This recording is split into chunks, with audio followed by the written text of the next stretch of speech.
निम्न रैखिक समीकरण युग्म को प्रतिस्थापन विधि से हल करिए। तो प्रतिस्थापन विधि से हल करना है। तो पहला क्वेश्चन हमें दिया गया है x प्लस वाई बराबर 14, x माइनस वाई बराबर 4। तो प्रतिस्थापन विधि को समझने से पहले आपको इसको ऐसा समझना है कि ये किस तरीके से सॉल्व होगा।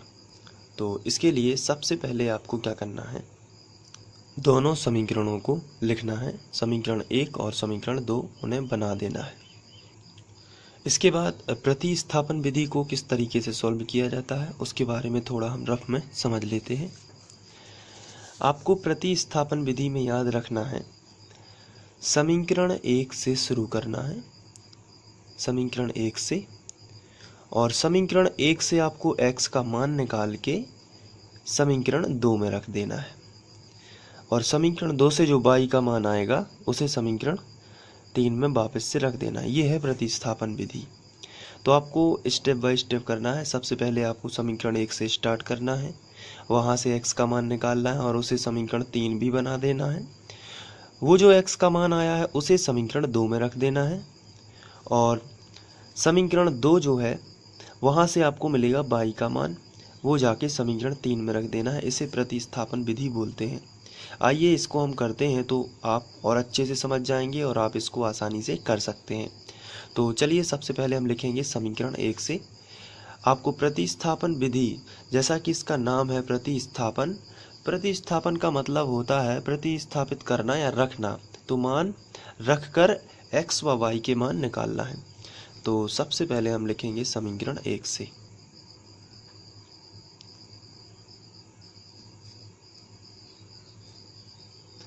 तो समीकरण 1 में यहाँ पर लिखा है x प्लस वाई बराबर 14, तो हम इसको ज्यों का त्यों लिख लेंगे, x प्लस वाई बराबर 14।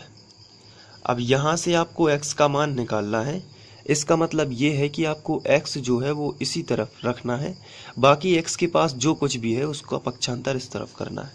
जैसे यहाँ पर लिखा है x प्लस वाई बराबर 14, यहाँ पर आप देख रहे हैं x के पास क्या है, y, तो आप y को इस तरफ ले जाओगे।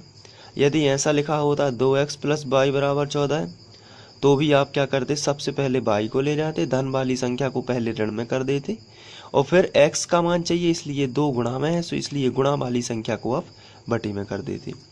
तो यहाँ पर हमें x का मान निकालना है, इसलिए x बराबर हो जाएगा 14 माइनस वाई। जब यहाँ पर सिंगल x बच जाता है तो आपको ये समझ जाना है कि ये x का मान है 14 माइनस वाई।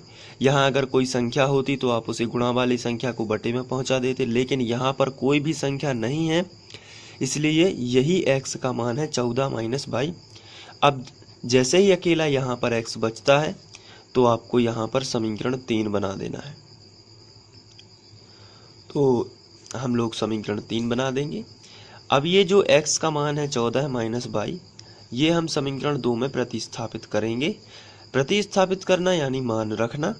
तो x का मान जो है वो समीकरण 2 में रखा जाएगा, जिधर x लिखा है उसकी जगह पर हम 14 माइनस वाई रख देंगे। तो यहाँ पर आपको लिखना है x का मान समीकरण 2 में, समीकरण 2 में प्रतिस्थापित करने पर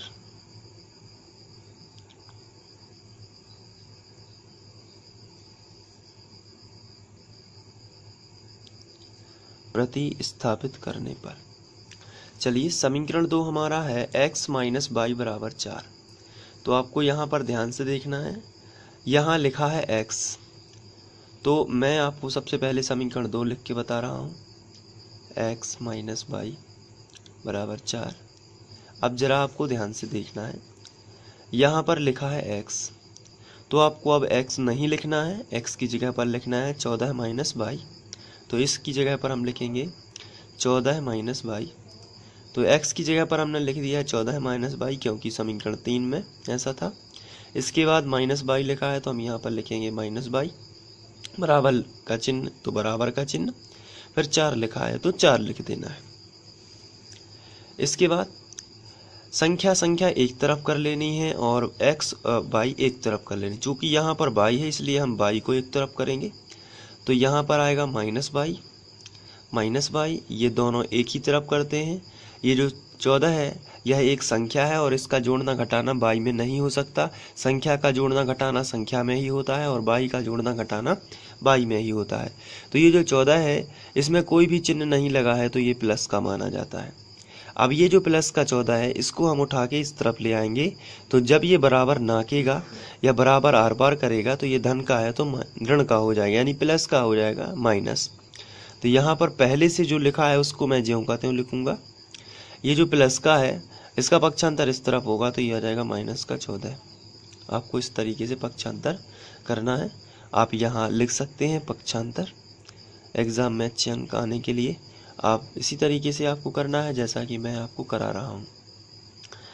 और यहाँ पर आप इम्प्लाइज एट का यूज भी कर सकते हैं, ये जब लगाया जाता है जब बीच में बराबर का चिन्ह चल रहा हो। इसके बाद आगे बढ़ते हैं। यहाँ पर माइनस बाई है, यहाँ पर भी माइनस बाई है, तो ये दोनों टोटल हो जाएंगे -2 माइनस माइनस के जुड़ जाते हैं बराबर -14 +4।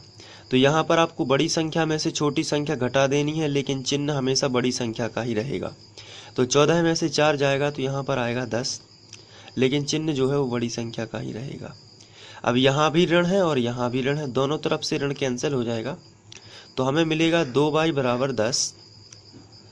और यहाँ पर यदि हम जो 2 है ये गुणा वाली संख्या है, तो इसका जब हम पक्षांतर इस तरफ करेंगे तो बराबर किस तरफ आएगा, तो भाग में आ जाएगा। आपको ध्यान रखना है गुणा वाली संख्या का पक्षांतर भाग में होगा, तो y बराबर आएगा 10/2।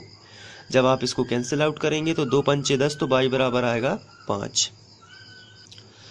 अब ये जो y का मान आया है इसको आप ब्रैकेट में बंद कर सकते हैं, और इस y के मान को यदि आप यहाँ समीकरण 3 में रखेंगे तो x का मान आ जाएगा। तो चलिए रखते हैं y का मान समीकरण 3 में रखने पर, प्रतिस्थापित करने पर y का मान समीकरण 3 में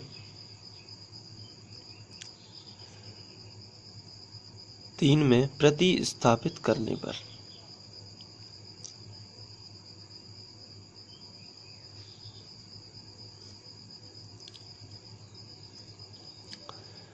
तो हमारा जो समीकरण 3 है उसको मैं सबसे पहले लिख देता हूँ। x बराबर 14 माइनस बाई, ये हमारा समीकरण 3 है। अब यहाँ पर हमें y की जगह पर 5 लिखना है, तो चलिए इसको आगे बढ़ा देते हैं। तो x बराबर हमें मिलेगा 14 माइनस बाई की जगह पर आपको क्या रखना है 5, तो यहाँ पर आप रख दोगे 5, तो x बराबर मिलेगा 14 में से 5 जाएगा तो 9। तो ये x का मान हो गया। तो अब आपको लिखना है अतः x बराबर 9, y बराबर 5 समीकरण निकायों के हल हैं। समीकरण निकायों के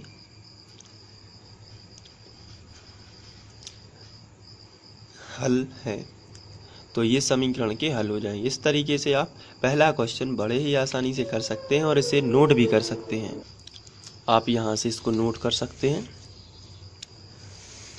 ये शुरू से है तो आप यहाँ से नोट कर लीजिए और वीडियो को पॉज करके और अपने नोट्स बना सकते हैं इस तरीके से। तो चलिए